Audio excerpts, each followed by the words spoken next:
Before federal crash safety standards and mandatory seat belts were introduced in the late 1960s, many cars were designed with little thought for driver or passenger protection. Some were downright dangerous, not just because of what they lacked, but because of how they were built. From faulty design to disastrous handling, these cars didn't just flirt with danger, they embodied it. Here are three of the most notoriously dangerous cars in American history between the 1950s and 1980s. Dear viewers, please subscribe to our channel. Thank you for your support. Number 3. EPCJ5, 1954 to 1983. Why it was dangerous. The CJ5's narrow track and short wheelbase made it very agile off-road, but dangerously unstable on pavement. At highway speeds or during emergency maneuvers, like a sudden lane change, it had a very high chance of tipping over. The NHTSA conducted rollover tests in the 1980s and found the CJ5 rolled over in more than 40% of test scenarios. That was one of the worst rollover rates ever recorded. In one infamous test, it flipped during a basic double-lane change maneuver, a common real-world move.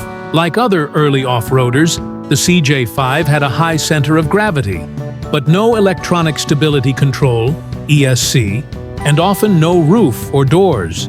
Add oversized tires and aftermarket lifts, which many owners installed, and it got even worse. Early models had no seat belts, no roll bars, and zero crash protection. Even later versions, post-1970s, had basic roll bars, but rollover ejections and roof crush injuries were still common. The CJ5 became a poster child for rollover risk during the 1980s.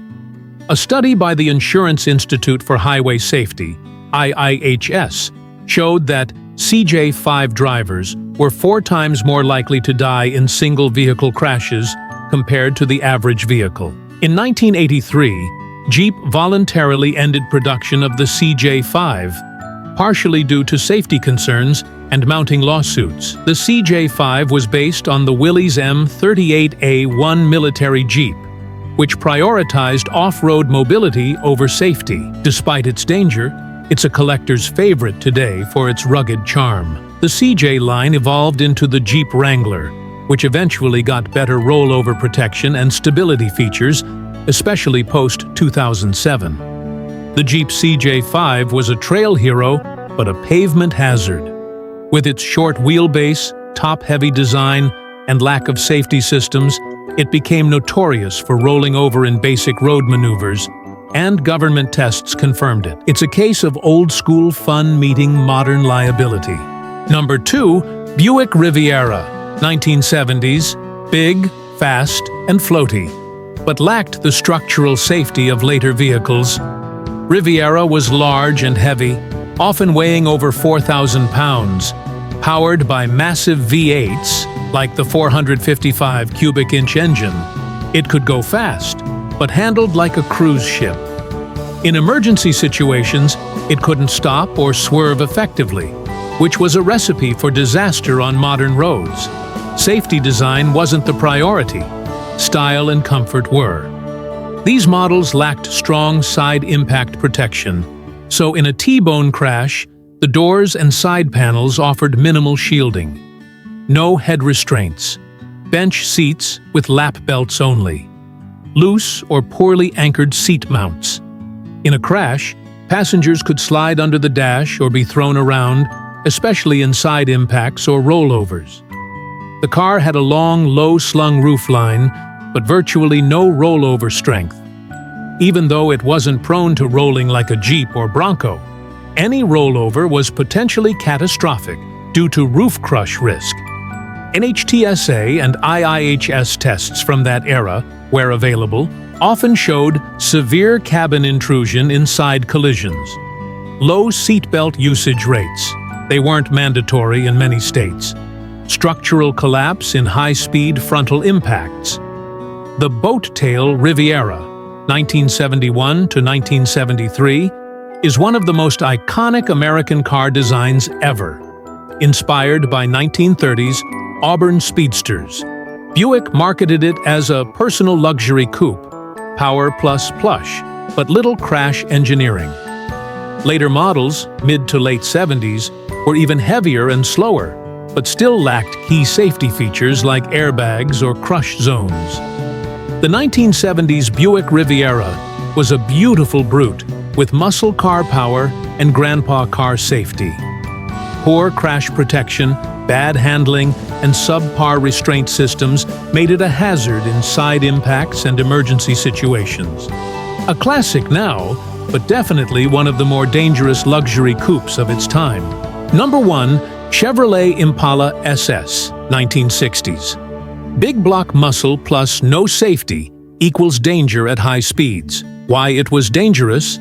Muscle without brakes. Impala SS models, especially from 1961 to 1969, came with massive V8s, like the 409, 427, and later 454 cubic inch monsters. Despite the horsepower, most early models had drum brakes all around, which faded under heavy braking, especially during emergency stops. Braking distance? Scary long. No crumple zones, no airbags, no headrests, no shoulder belts, especially in early 60s models. Many had lap belts only, which could cause submarining, sliding under the dash, in a crash. Dashboard? Solid metal. Steering column? Non-collapsible spear. It didn't absorb impact. It channeled it to your chest. High-speed hazards. The Impala SS could easily top 100+ miles per hour, but lacked stability control, didn't exist. Radial tires, bias ply tires equals poor grip. Rollover protection, convertibles were especially risky. In real-world wrecks, especially with teenage or inexperienced drivers, fatalities were common. Studies and accident reports from the 60s and 70s showed high fatality rate in rollover and frontal crashes. Major internal injuries from unrestrained impacts. Post-crash fires weren't uncommon due to weak fuel tank protection. The '64 Impala SS 409 was immortalized by the Beach Boys in their song 409. Impala SS was Chevy's answer to the early muscle car wars, and a direct competitor to Ford's Galaxie 500 and Pontiac's Grand Prix. These cars were status symbols, but not built with survivability in mind. The 1960s Chevy Impala SS gave you all the speed of a muscle car, with none of the safety tech we take for granted today. Drum brakes, no shoulder belts, and zero crash engineering made it one of the most dangerous cool cars of its time, especially when driven hard.